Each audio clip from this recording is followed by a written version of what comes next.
Ćao narode, današnja priča je Snapchat vs Instagram. Znači šta je to toliko slično, zbog čega je made deal toliko veliku buku, želim da vam kažem sada. Pre svega morate znati šta je Snapchat. Snapchat je društvena mreža na kojoj možete podeliti vaš story, vašu priču od 10 sekundi sa vašim prijateljima. I nedavno, do pre par dana, pojavila se apsolutno identična stvar na Instagramu. Sad ću da vam pokažem kako to izgleda. Da vidimo kako se snima. Snima se ovako. O, pa nemoj. Uopšte nije slično.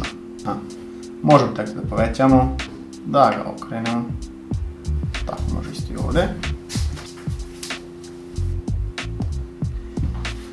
Pa, šta vi mislite, je li isto? Ja mislim da je isto. I na kraju možete publishite vaš story sa publish. Sada kad ste vidjeli koliko to u stvari slično, želim da kažem jednu stvar. 2011. godine Snapchat aktivira slanje poruke, znači u vidu slike, pošaljete sliku, ta slika posle toga nestane. Nedugo posle toga, 2012. godine, Facebook uvodi apsolutno istu stvar koja se zove Facebook Poke Message, gde vi možete pošaljete sliku koja nestaje u vidu poruke. Također, 2013. godine Facebook pokušava da otkupi Snapchat za $3 milijarde, naravno Snapchat kaže ne. I sada 2016. godine vidimo skroz istu priču, znači firmu koja ima Facebook, koja je kupila Instagram, koja je napravila story, koji je potpuno identičan kao Snapchat story.